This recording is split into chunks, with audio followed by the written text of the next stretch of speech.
Halo semuanya, kembali lagi bersama saya. Selamat datang di channelnya Mekanik KW.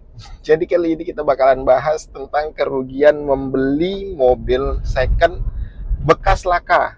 Nah, banyak pertanyaan dari teman-teman. Bang, emang kenapa sih kalau mobilnya bekas laka? Bang, emangnya kenapa sih kalau mobilnya bekas banjir? Bang, emangnya kenapa sih kalau mobilnya bekas kebakaran? Nggak ada masalah sebetulnya selagi yang menjual mobil itu di bawah harga pasaran. Nah, itu ya, tidak masalah dibeli kalau harganya itu jauh di bawah harga pasaran. Nah, yang kita bicarakan sekarang adalah efek samping terbesarnya. Kalau kita pengen beli mobil second bekas laka atau bekas banjir atau bekas kebakaran. Nah, teman-teman banyak nih biasanya yang teman-teman rental kalau di Pekanbaru itu banyak cari tidak mengutamakan kondisi sih sebetulnya. Biasanya mereka malah cari harga. Nggak ada masalah menurut saya. Kenapa ya? Karena ini benar juga. Ada harga, ada kualitas, sudah selesai. Cuman yang kita bahas sekarang adalah mobil bekas laka berat. Ini dengan catatan ya, mobil itu bekas laka berat atau bahasa apanya gimana ya? Dia kecelakaan, tapi sasisnya itu sampai nyorong ke dalam, habis itu mesinnya sampai mentok ke dinding engine bay bagian belakang. Nah, ini efeknya apa? Kita bahas satu-satu ya. Mulai dari sasis. Mulai dari sasis. Oke, mobil sudah bekas kecelakaan. Ini berdasarkan pengalaman ya, pengalaman inspeksi dan bengkel. Di bengkel, saya di bengkel, habis itu inspeksi, inspektor. Nah, ini berdasarkan pengalaman inspeksi. Sudah banyak mobil yang saya inspeksi, bekas laka, bekas banjir, lain sebagainya. Efek terbesar dari membeli mobil second, bekas laka itu adalah, dimulai kita bahas dari sasis. Sasis ini, kita tahu sama tahu ya, mobil keluar dari pabrik, itu seluruhnya sudah diukur. Jarak antara sasis dan engine mounting, nantinya lekat situ engine mounting, habis itu baru lekat mesin. Nah, jarak sasis dan tulangan depan itu semuanya sudah diukur berdasarkan titik sumbu. Dia ada nilai keseimbangan di sana. Nah, ini yang kita bahas awal. Bang, tapi kan sudah di repair. Benar. Yang jadi pertanyaan sekarang adalah, benar nggak cara nge-repairnya? Udah itu aja. Yang kita juga sama-sama tahu, biasanya kalau mohon maaf ya, nge-repair ala kita, ibaratnya bengkel tradisional, mau dibandingkan dengan pabrikan, pasti jauh lebih sempurna produksi pabrikan. Karena mereka sudah ada penelitiannya, profesornya udah ada masing-masing untuk sasis lain sebagainya.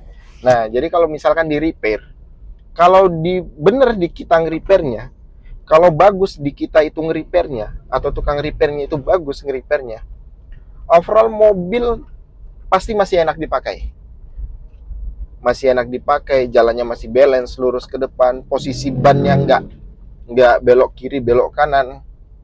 Nah, pertanyaannya adalah, kalau dia tidak benar nge-repairnya, nah itu, tingkat kenyamanan dan keamanan mobil tersebut pasti jauh berkurang. Pasti, saya bisa pastikan itu. Karena apa? Yang saya bahas di awal tadi, dia ada skema titik sumbu di sasis-sasis itu. Keseimbangan ada di sana.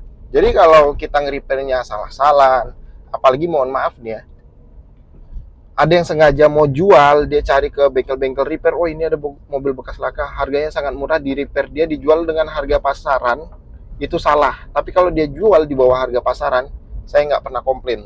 Nah, jadi dia repair pakai dana seminim mungkin, pasti. Kalau untuk jual pasti dana seminim mungkin. Ketika dia repair, kena, selesai. Nggak balance, mobil nggak enak lagi dipakai, nggak sinkron lagi.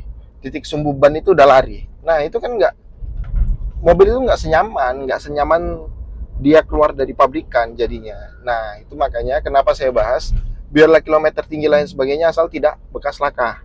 Tapi kalau memang cari harga murah, beli bekas laka pun nggak ada masalah. Saya nggak pernah permasalahkan itu. Karena selera orang beda-beda. Nah, itu ya. Itu yang pertama, sasis. Yang kedua adalah mesin. Biasanya kalau benturan di depan, tulangan depan nyorong mesin, mesin nyorong ke belakang, ke engine, ke dinding engine bay bagian belakang. Habis itu kan mepet tuh. Depan berarti ringsek. Nah, otomatis ada tekanan berlebih di puli mesin lain sebagainya. Biasanya yang terjadi apa?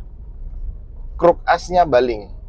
Nah, itu dia efek pada mesin. Kruk asnya baling, atau bisa jadi lebih parah lagi kecelakaannya, bak mesin bisa pecah atau crankcase-nya bisa pecah. Habis itu cover tutup timing bisa pecah. Lain sebagainya lah, banyak efeknya. Itu yang kedua. Yang ketiga, airbag. Kalau nih di mobil airbag nih ya, mohon maaf nih, kalau di mobil airbag tidak mendoakan sih sebetulnya. Tapi ketika dia kecelakaan, otomatis ya, otomatis pasti airbag itu meletus, mengembang. Nah, itu bahasanya. Pasti dia mengembang. Setelah dia mengembang, otomatis pas repair airbag harus diganti dong. Oke, sensor depan diganti. Habis itu airbagnya dipasang lagi. Nah, kalau airbag sudah meletus, biasanya modul harus ganti. Biasanya ya, kalau saya pelajari di mobil-mobil Eropa, itu biasanya harus ganti set modul, sensor airbag. Habis itu airbagnya harus diganti semua. Sampai spiral steer yang ada airbagnya itu harus diganti semua. Karena sinkron semuanya. Jadi kalau modulnya belum diganti, dia membacanya airbag itu sudah meletus. Atau airbag itu sudah meledak. Kan itu yang pas dia kecelakaan awal, sudah meledak ya kan? Nah, otomatis kalau modulnya nggak diganti, dia masih membaca airbag ini sudah meledak. Jadi kalau ada kecelakaan kedua, ketiga, airbagnya nggak akan ngembang. Nah, itu kerugiannya. Dia jarang ngembang lah pokoknya. Adapun pasti ya harus ganti modul biasanya. Kalau saya pelajari kemarin di BMW sama di Land Rover itu sistemnya seperti itu. Jadi kalau memang mobil kecelakaan harus ganti full set modul, sensor, airbag. Itu harus ganti full. Habis itu disinkronisasi lagi. Nah, itu. Selain airbag, otomatis wiring juga terganggu ketika kecelakaan. Habis itu nanti ada kabel yang putus, sensor ini pecah, lain sebagainya, harus dijumper-jumper, itu kerugiannya juga. Habis itu kalau dia ABS, biasanya nih ABS.